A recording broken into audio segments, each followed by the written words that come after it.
University మంచి భవిష్యత్తు కోసం తెలుగు విద్యార్థులు ఇష్టపడే యూనివర్సిటీ. కాల్ 9059052378 9059052379.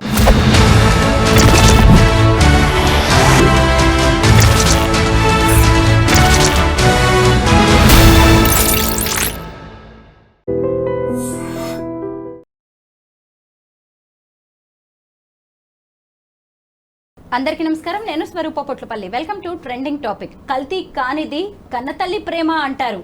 ప్రియుడి కోసం ముగ్గురు పిల్లల్ని చంపిన రజిత మనస్తత్వం మీద రకరకాలుగా చర్చ అయితే జరుగుతోంది. ప్రస్తుతం నాతో పాటు పర్సనల్ గ్రోత్ కోచ్ దీప్తి గారు ఉన్నారు. ఆవిడతో మాట్లాడి ఈరోజు ఈ కేసు గురించి అనేక ఇంట్రెస్టింగ్ విషయాలు తెలుసుకుందాం. నమస్తే దీప్తి గారు. నమస్తే స్వరూప. మీరు చూసారు కదా సంగారెడ్డి జిల్లా అమీన్పూర్ ఇన్సిడెంట్ ని ఎవరు కలలో కూడా మర్చిపోయేలా లేరు. ముఖ్యంగా ఏంటంటే ఇక్కడ రజిత అనే ఆమె మెంటాలిటీ, ఆమె సైకాలజీ గురించి మనం మాట్లాడుకుందాం. ఖచ్చితంగా పోలీసులు చెప్పిన దాన్ని బట్టి కావచ్చు, లేదు అంటే ఈ చెన్నయ్య అనే వ్యక్తి ఆమె భర్త అతను చెప్పింది కావచ్చు, వాళ్ళ బంధువులు, కుటుంబ సభ్యులు, వాళ్ళ చుట్టుపక్కల వాళ్ళు చెప్పిన దాని ప్రకారం అయితే శివ అనే వ్యక్తి రజిత జీవితంలోకి వచ్చే వరకు కూడా ఆమె చాలా క్లీన్ ఇమేజ్ తోనే ఉంది. ఆమె మీద పెద్దగా ఎలాంటి నెగటివ్ ఇంప్రెషన్ కూడా ఎవరిలోనూ లేదు. అలాంటి ఆమె శివ అనే వ్యక్తి 3 నెలల క్రితం, అంటే తన 10th క్లాస్మేట్ అనమాట, రీయూనియన్ పేరుతో అతను మళ్ళీ ఆమె లైఫ్ లోకి ఎంట్రీ ఇచ్చిన తర్వాత అప్పటి నుంచే ఆమె పూర్తిగా మారిపోయింది. అంటే ఒక వ్యక్తి ఒక మనిషి జీవితాన్ని ఇంత ఇన్ఫ్లుయెన్స్ చేయగలడా? ఒక మహిళను, ఒక కన్న తల్లిని క్రిమినల్ గా మార్చేయగలడా? ఎక్కడ జరిగిందంటారు తప్పు?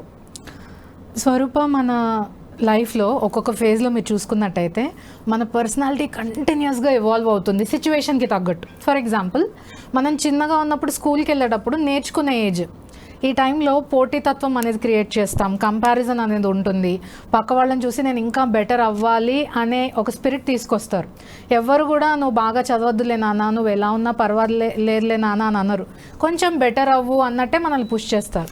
ఇది నేర్చుకునే ఫేజ్.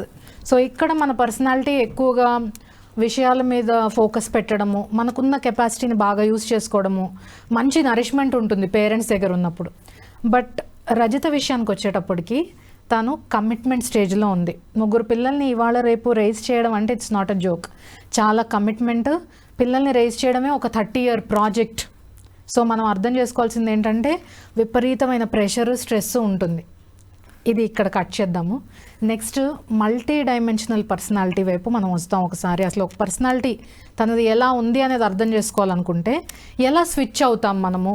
ఒక వైఫ్గా ఉన్నప్పుడు ఎలా ఉంటుంది మన బిహేవియరు, ఒక మదర్గా ఉన్నప్పుడు ఎలా ఉంటుంది బిహేవియరు, సొసైటీ నుంచి వచ్చే ఎక్స్పెక్టేషన్స్ ఏంటి, సొసైటల్ ప్రెషర్ అనేది, పియర్ ప్రెషర్ అంటే పక్క వాళ్ళు ఎలా లైఫ్ని డీల్ చేస్తున్నారు, పక్క వాళ్ళు ఎలా ఛాలెంజెస్ని హ్యాండిల్ చేస్తున్నారు అనే ప్రెషర్ కాన్స్టెంట్గా మన మీద ఉంటుంది. ప్రెషర్లో ఉన్నప్పుడే ఒక పర్సన్ యొక్క పర్సనాలిటీ డైమండ్ అన్నా అవ్వచ్చు, ట్రాష్ అన్నా అవ్వచ్చు. ఈ ప్రెషర్లోకి వచ్చినప్పుడు రజిత డైమండ్ అవ్వడానికి తనకు అవకాశం ఉన్నా కూడా ట్రాష్ అవ్వడానికే తను ఎంచుకుందనమాట మార్గం. చాలా ఈజీ ఏంటి తెలుసా స్వరూప గారు? చాలా ఈజీ మెథడ్ ఏంటంటే మనం ట్రాష్ అయిపోవచ్చు. ఈ నిమిషం కూడా ఉన్న రెస్పాన్సిబిలిటీని నిర్వర్తించకుండా, మన కర్తవ్యాన్ని మనం నిర్వర్తించకుండా ఉంటే ఈజీగా ట్రాష్ అయిపోవచ్చు. ప్రతి స్టేజ్ ఆఫ్ లైఫ్లోనూ మనకి 2 ఆప్షన్స్ ఉంటాయి. నువ్వు ఒక డైమండ్గా బెటర్గా ఇవాల్వ్ అన్న అవ్వచ్చు, లేకపోతే ఈజీ వే తీసుకొని తక్కువ ధరలోకి వెళ్ళిపోవచ్చు. సో చాలామంది ఈరోజు ఈజీ వేని పికప్ చేసుకుంటున్నారు. నాకు తేలిగ్గా పని అయిపోవాలి, నేను ఛాలెంజ్ని ఎదుర్కోకూడదు, నేను కొత్త విషయం నేర్చుకోకూడదు అంటే ఏముంది, ఆరాంగా నీకు ఏదైతే తేలిగ్గా ఉందో అది చెయ్యి. మనం తేలిగ్గా సరెండర్ అయిపోయేది దేనికో చెప్పండి? మన ఎమోషన్స్కి, మన ఫీలింగ్స్కి. ఈ నిమిషము హెల్దీగా ఒక గ్రీన్ టీ తాగే ఆప్షన్ నాకుంది, ఒక కాఫీయో టీయో లేకపోతే ఒక ఐస్ క్రీమ్ తినే ఆప్షన్ నాకుంది.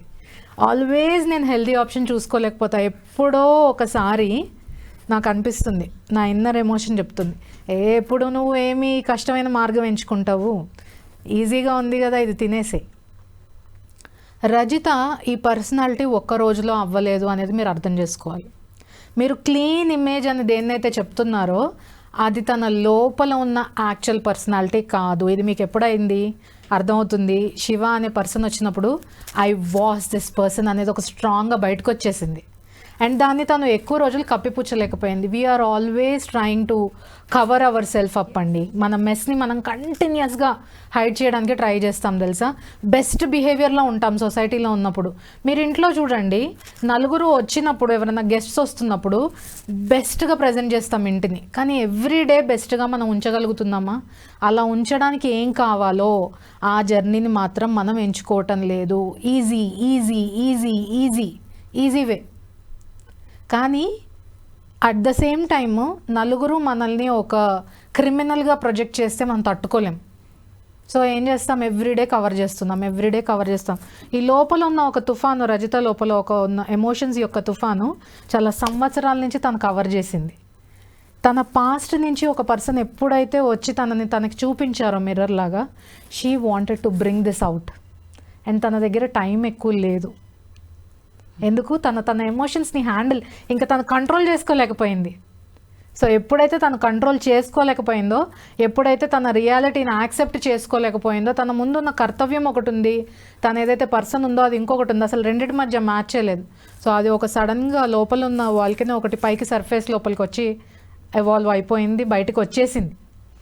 సో ఇలాంటి ఇన్సిడెంట్స్ రజిత తన ఒరిజినల్ క్యారెక్టర్ని కనుక యాక్సెప్ట్ చేసుంటే ఖచ్చితంగా this has to do a lot with Rajitha తనను తను ఎలా చూసుకుంది, తను ఎలా యాక్సెప్ట్ చేసుకుంది అనే దాని మీదే ఈ రోజు ఈ case would have taken a complete new turn. ఎప్పుడైతే తన మీద తను ఎవ్రీడే వర్క్ చేసుకుని, నా లోపల ఈ కోరిక ఉంది, టాక్ అబౌట్ ఇట్. మనం ఏం చేస్తామంటే మన కోరికల గురించి నలుగురిలో మాట్లాడము. మన లోపల ఏదైతే ఇన్నర్ పర్సన్ ఉన్నారో, తన ఎమోషన్స్ ఎలా ఉన్నాయో దాన్ని కరెక్ట్ ప్లేస్లో బయట పెట్టకుండా దాన్ని కవర్ చేస్తూ ఉంటాం. ఎక్స్పెక్టేషన్స్ యొక్క డ్రామాలో కాటప్ అయిపోతాం. మనతో మనం కూర్చొని ఒక్క 5 నిమిషాలు మాట్లాడుకోలేని పరిస్థితి రజిత లాంటివి చాలామంది ఈరోజు ఫేస్ చేస్తున్నారు. వీళ్ళు మా దగ్గరకు వచ్చినప్పుడు వెన్ దే ఓపెన్ అప్, వాళ్ళు ఓపెన్ అప్ అవ్వడానికి కూడా చాలా టైం తీసుకుంటున్నారు. ఎంతోమంది ఫ్యామిలీస్ని చూస్తున్నామండి. లోపల హస్బెండ్కున్న రియాలిటీ ఒకటి, వైఫ్కున్న రియాలిటీ ఒకటి, కిడ్కున్న రియాలిటీ ఒకటి, కానీ పైకి మాత్రం they want to be best behaved. ఇలా కనుక మీరు నటిస్తూ ఉంటే ఇట్లాంటి వాల్కానిక్ ఇరప్షన్స్ చాలా అవ్వబోతున్నాయి.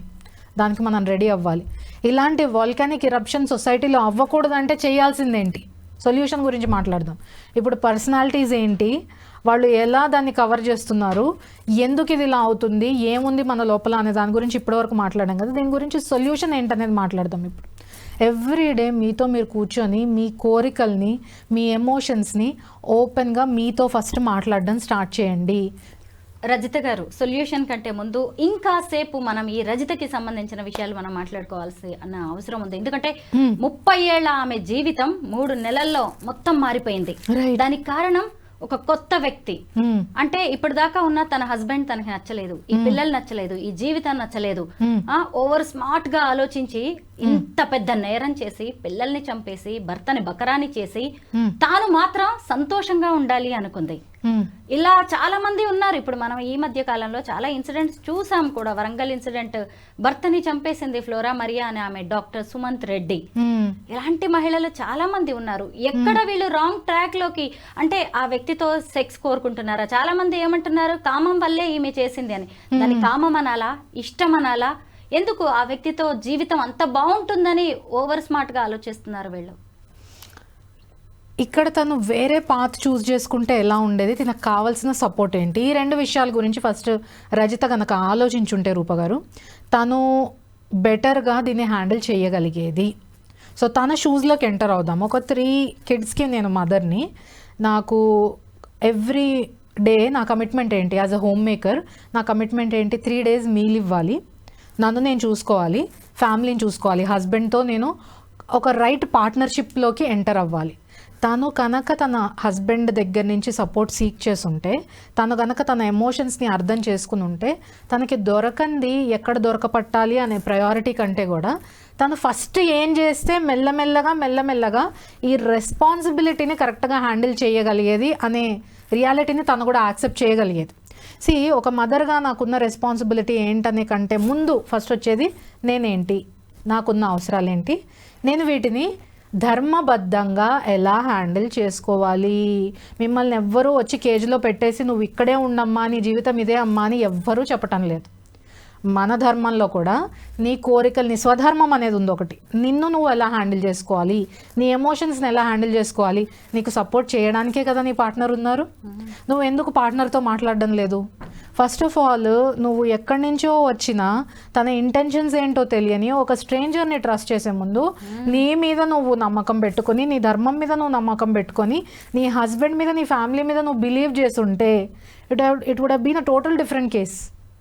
ఇవాళ రేపు చిన్న పిల్లలకి కూడా చాలా మెచ్యూరిటీ ఉంటుందండి. ఇన్ఫ్యాక్ట్ వాళ్ళు మన గురువులు.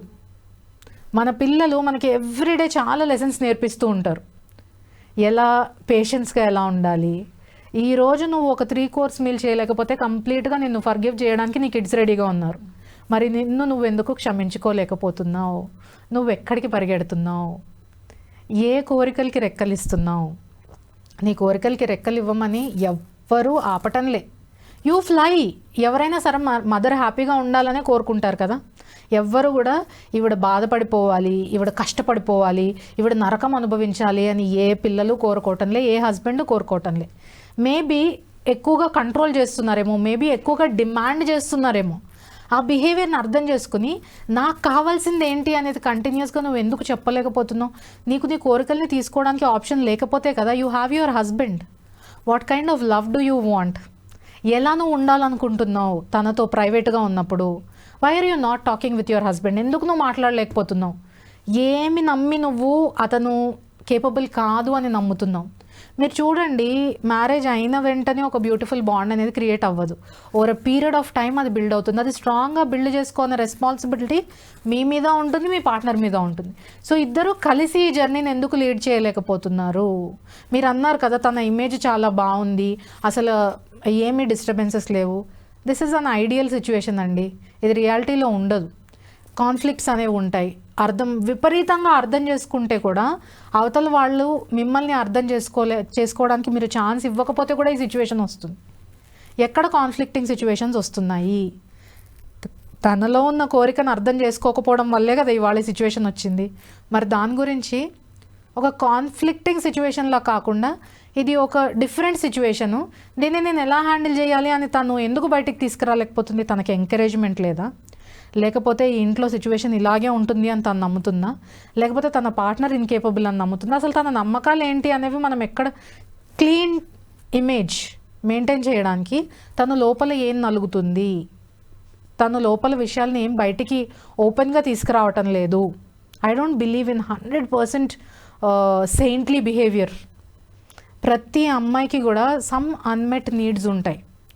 ఆర్ అన్నీ బాగున్నాయి, దెన్ ఇలాంటి స్టెప్ ఎందుకు వేసింది? అన్నీ బాగాలేవు. ఫస్ట్ ఆఫ్ ఆల్ అది మనం యాక్సెప్ట్ చేయాలి. అన్నీ బాగాలేవు, somewhere something is not working out for her. అది తను ఓపెన్గా చెప్పలేకపోతుంది అని మాత్రమే నేను ఇప్పుడు చెప్పగలను. మీరు ఇచ్చిన ఇన్సైట్ని బట్టి somewhere she was not able to openly. అందుకనే ఎప్పుడే వెన్ షీ సా హోప్, బయట నుంచి ఒక హోప్ రాగానే షీ జస్ట్ ఇరప్టెడ్. అలా కాకుండా తన చుట్టుపక్కల ఉన్న వాళ్ళతో, ఫ్రెండ్స్తో కానీ తన రిలేటివ్స్తో కానీ ఎక్కడైతే తనకు ఒక సేఫ్ స్పేస్ ఉందో అక్కడ తనని గనక బయటికి రానిచ్చి ఉంటే, తన ఒపీనియన్ని గనక వాయిస్ అవుట్ చేసి ఉంటే తన కరెక్ట్ డెసిషన్స్ తీసుకోగలిగే స్టేజ్లో ఉండేది. కరెక్టే. ఎందుకంటే ఇప్పుడు రజిత లాంటి వాళ్ళు మన చుట్టుపక్కల చాలా మంది ఉన్నారు. అది మేల్ కావచ్చు, ఫీమేల్ కావచ్చు, వైఫ్ కావచ్చు, హస్బెండ్ కావచ్చు. చాలా మంది కూడా అసలు సొల్యూషన్ ఏంటి, మనం ఎలా వెళ్ళాలి, ఆ రూట్ ఏంటి అనేది తెలియక వాళ్ళు ఇలా క్రిమినల్స్ గా ఖచ్చితంగా మారుతూ ఉన్నారు. అలాంటి వాళ్ళకి ఇప్పుడు మీరు ఖచ్చితంగా సొల్యూషన్ చెప్పాల్సిందే. ఎందుకు అంటే ఇలా క్రిమినల్స్ గా మారడం కంటే ఎంతో కొంత మనం ముందుగానే అవేర్నెస్ కలిగించడం అనేది అవసరం కదా. ఎందుకు ఇలాంటి రిలేషన్స్ ఎలా బ్రేకప్ చేసుకోవాలి అంటే తన జీవితంలో ఇక్కడ ప్రియుడు ముఖ్యమా లేదంటే హస్బెండ్ ముఖ్యమా అనేది తేల్చుకోలేక ఆ సంఘర్షణ స్థితిలో ఉండి కూడా ఇంత దారుణంగా రాక్షసులుగా మారుతూ ఉన్నారు. ఏంటి సొల్యూషన్స్ ఇలాంటి రిలేషన్స్ లో ఉన్న వాళ్ళకి? మీ లోపలికి ట్రావెల్ చేయడం అలవాటు చేసుకోవాలి. మీ ఇంటర్నల్ జర్నీని స్టార్ట్ చేయాలి. ఎందుకంటే బయట ప్రపంచంలోనే బిజీగా ఉంటున్నారు, అయితే డబ్బులు వెనుక పరిగెడుతున్నారు, లేదా ఒక క్లీన్ ఇమేజ్ వైపు పరిగెడుతున్నారు. కానీ మీరేంటి అనేది మీరు ఫస్ట్ అర్థం చేసుకోవట్లేదు. మీ లోపల ఉన్న ఇంటర్నల్ ఎనర్జీ, శక్తిని ఆ అమ్మాయి యాక్టివేట్ చేసుకోలేకపోయింది. 3 పిల్లల్ని కాదు 30 మంది పిల్లల్ని కనే కెపాసిటీ ఒక ఆడదానికి ఉంది. వాళ్ళందరినీ ఒక సక్రమమైన మార్గంలో నేనే నడిపించాలి అనే ఒక బరువుని మోస్తున్నారు. ఇది అన్సీన్ బరువు. ఇది మీరు మీ మైండ్లో క్రియేట్ చేసుకున్న బరువు. ఒక సిస్టమ్ ఉంటే 30 మంది పిల్లల్నే కాదు, ఇంకో 30 మందిని మీరు అడాప్ట్ చేసుకున్నా కూడా వాళ్ళకు కూడా లైఫ్ ఇచ్చిన వాళ్ళు ఎంతమంది లేరు? మీరు వాళ్ళని నిదర్శనంగా తీసుకోవాల్సింది పోయి, అట్లాంటి ఒక పాతలోకి వెళ్ళాల్సింది పోయి, మిమ్మల్నే మీరు వినాశనం చేసుకుంటున్నారు. అంటే మీ ఇంటర్నల్ శక్తిని మీరు గమనించలేకపోతున్నారు. మీ ఎమోషన్స్ని చంపుకోవాల్సిన అవసరం లేదు. మీ ఫీలింగ్స్ని మీరు చంపుకోవాల్సిన, మీ కోరికల్ని మీరు చంపుకోవాల్సిన అవసరం లేదు. ప్రతి సమస్యకి ఒక పరిష్కారం ఉంది. సమస్యకి పరిష్కారం బయట నుంచి కాదు, మీ లోపల నుంచే వస్తుంది. కానీ అది మీరు నమ్మటం లేదు. మీరు ఏం నమ్ముతున్నారంటే, ఇప్పుడు నాకు ఇది అనిపించింది, ఇప్పుడు నేను ఇది చేసేయాలి, ఇది చేస్తేనే నాకు ఒక లైఫ్ ఉంది, లేకపోతే నాకు లైఫ్ లేదు. ఇలాంటి నమ్మకాల మీద బేసిస్ చేసుకుని మీరు ఎప్పుడైతే మీ లైఫ్ని లీడ్ చేస్తారో, మీరు క్రిమినల్ ప్రవృత్తినే ఎంకరేజ్ చేసిన వాళ్ళు అవుతారు.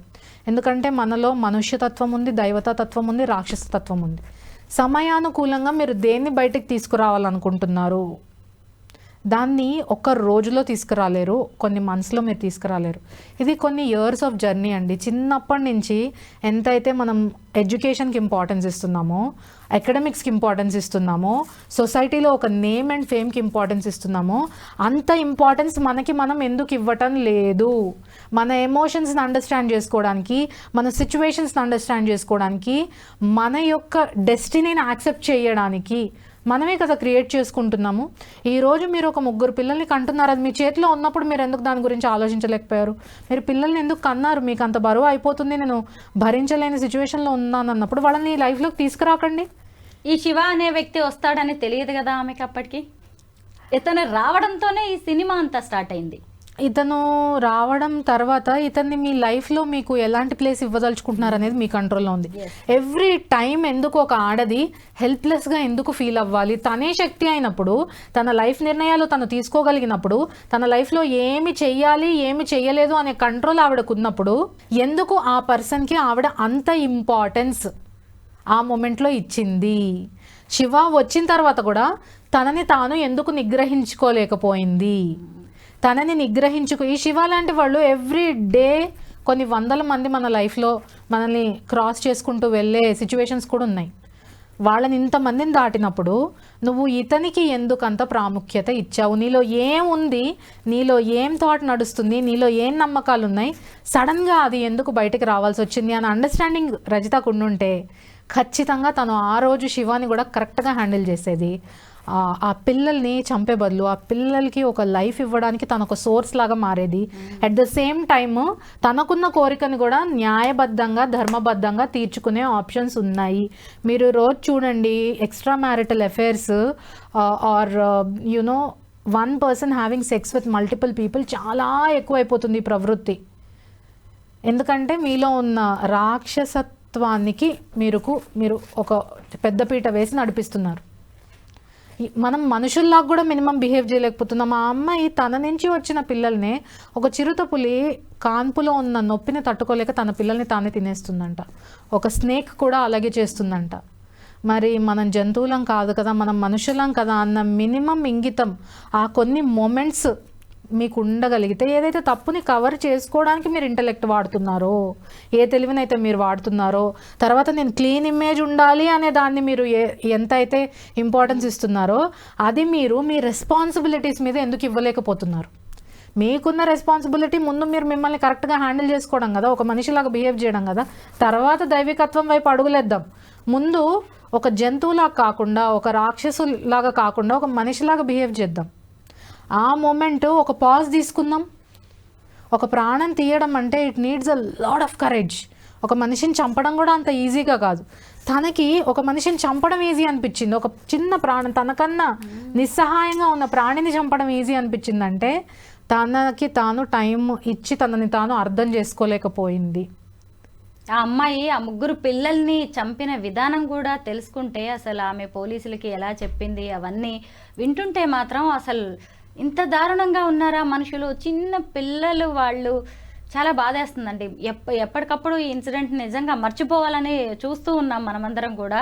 మరి ఆ తల్లికి చేతులు ఎలా వచ్చాయో, మనసు ఎలా వచ్చిందో, మొత్తం మీద సృష్టికి మూలమైన ఆది పరాశక్తికి ప్రతిబింబంగా, ప్రతీకగా చెప్పే ఆడవాళ్ళు ఇలా నేరస్తుల్లాగా, రాక్షసుల్లాగా మారడం అనేది మాత్రం ఎవ్వరం కూడా అసలు ఆమోదించదగిన విషయం కానే కాదు. ఇంకా ఇలా వదిలేస్తే రజిత లాంటి వాళ్ళని చాలామంది ఈ దారిలో ప్రయాణించే అవకాశం ఉంది. కనీసం మీకు ఇది ఒక సమస్యగా కనిపిస్తే ప్రాణాలు తీయడం ఏ మాత్రం దానికి పరిష్కారం కాదు. దానికి చాలా మార్గాలు ఉన్నాయి.